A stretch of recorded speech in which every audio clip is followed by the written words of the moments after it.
Welcome to Stock Market Palantir. In this video, we'll be breaking down another stock analysis. Be sure to subscribe and drop your opinion in the comments. Okay, let's hear from our analysts. The gold sector is showing a level of volatility that, frankly, demands immediate scrutiny. And there's no better example right now than I-80 Gold Corp. The recent price action saw the stock surge to a new 52-week high of, $1.44 USD in December 2025. And this move is perfectly correlated with gold spot prices themselves testing that psychological barrier of $2,900 per ounce. So the question is, did IAUX hit 144 because the fundamentals of their operational transition finally validated a higher price? Or was this surge purely a function of market mechanics and, speculative instability? I maintain that the long-awaited catalyst at Lone Tree fundamentally justified this re-rating. And I approach this from a completely different angle.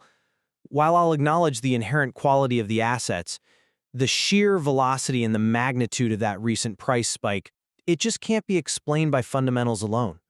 That move to $1.44 was, in my view, overwhelmingly driven by technical instability.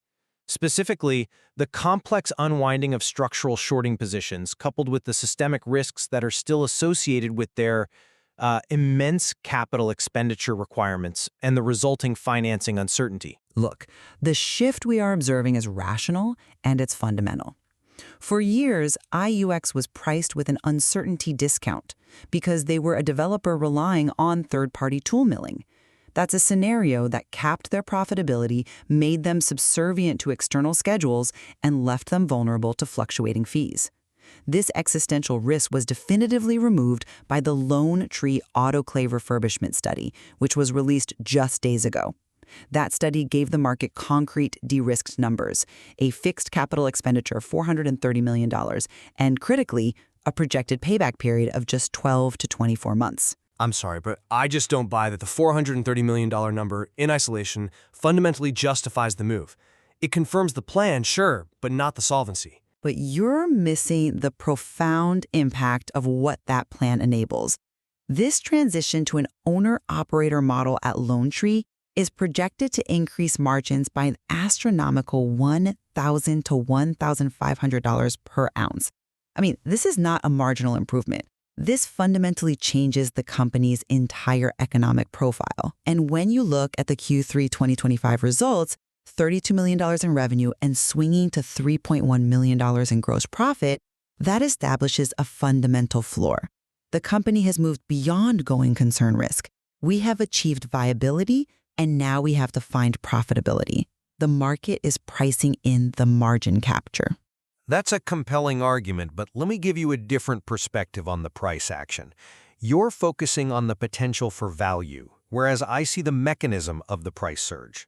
The velocity to 144 was an acceleration caused by technical instability. We have to look at the technical microstructure data that underpin the move. We saw a high 36.44% off-exchange short volume ratio and an incredibly high days-to-cover ratio of 4.84. This structural setup, it confirms the stock was a coiled spring. And furthermore, we have to remember the May 2025 financing. That massive volume of warrants exercisable at $0.70 created a sustained mechanical source of structural shorting. You had arbitrageurs and market makers selling short to hedge those warrants, which effectively put an artificial cap on the share price right around that level. Once the price broke decisively above the dollar mark, the need to hedge those warrants just accelerated the covering, which technically freed the stock to spike, fueled by the scarcity implied by that 4.84 days-to-cover ratio. Okay, but we need to define the strategic importance of Lone Tree before we let the technical noise, as you call it, dominate the discussion. The hub-and-spoke model isn't just industry jargon. It is absolutely central to IAUX's valuation. For the audience, the concept is simple.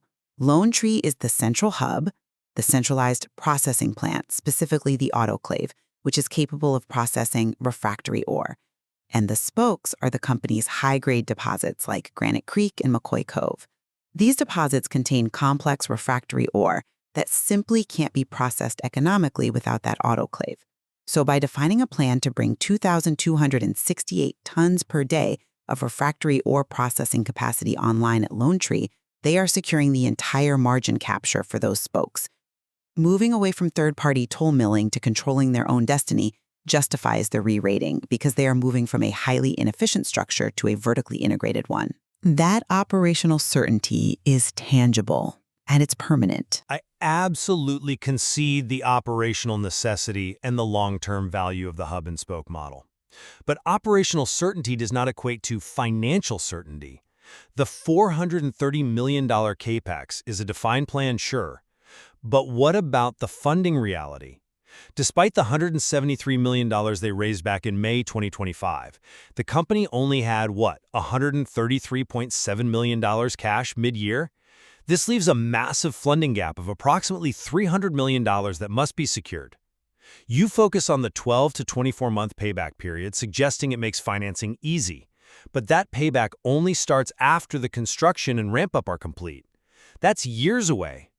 Right now, the market seems to be ignoring the high probability of future debt financing, which burdens the balance sheet, or, worse, another major equity issuance. For the retail base who bought into this rally, the risk is fundamentally shifted from merely surviving to successfully funding and executing a $500 million project. Do you really believe the market is fully pricing in the risk of another highly dilutive event? Given the defined high-return nature of the project, a fixed CapEx with a swift payback, the difficulty of securing that $300 million is, I think, vastly overstated. Reputable lenders specialize in project financing for precisely these kinds of projects, with this level of internal rate of return visibility. It will be secured, likely through debt or maybe a streaming deal, which is far less dilutive than direct equity. The risk of the funding gap is outweighed by the certainty of the future margin expansion it unlocks. That transition alone moves IAUX toward a valuation multiple that's reserved for mid-tier producers, not high-risk developers. But the price spike happened before that financing was secured. Let's circle back to the structural vulnerability you termed noise. I want to delve deeper into that 4.84 days to cover ratio, because this is the primary driver of the melt-up scenario we saw. For listeners who may not deal with the specific metric daily, 4.84 days to cover means that based on the stock's average trading volume, it would take nearly 5 full trading days for all current short sellers to cover their positions. And that's assuming zero new buying volume. Think of it like a crowded room with a single small exit. The high ratio signals that liquidity is constrained and there are very few shares available to absorb panic covering. If short sellers, especially those who hedge the May warrants, are forced to cover simultaneously, the price has virtually no resistance, and it melts up instantly. This is technical scarcity at work, not sophisticated long-term valuation based on discounted cash flow models. I see why you emphasize the technical squeeze potential, but I believe you're misinterpreting the evidence. When you see a high 36.44% off-exchange short volume ratio, coinciding with a rising price, specifically that move from $1 to $1.44, that is the classic signature of sophisticated institutional accumulation, not just a retail-driven panic squeeze. Let me explain the mechanism. Institutional investors, like mutual funds or hedge funds seeking highly leveraged gold exposure at $2,900 an ounce, often execute massive buy orders off the exchange in what are called dark pools. When a market maker is asked to fill, say, a 5 million share buy order instantly, they often short the stock temporarily to fulfill that order, and then they spend the next several days or weeks finding the shares to cover their own short position. That activity registers as short volume on the FINRA tape. Therefore, the high short volume in this scenario is actually confirming institutional appetite for the de-risked asset, and that demand is far more durable than a fleeting squeeze generated by retail enthusiasm alone. Man, that is a crucial distinction, I'll grant you, but it doesn't eliminate the underlying technical fragility.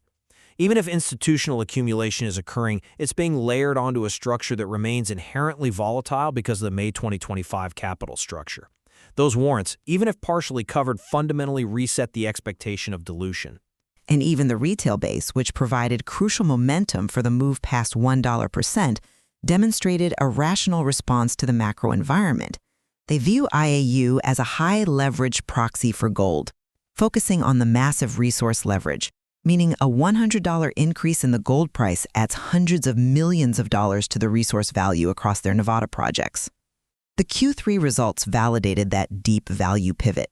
They are focused on the prize, a higher gold price against a massive resource base that's finally being unlocked by Lone Tree. That's an interesting point about rational retail, though. I would frame their sentiment as highly precarious.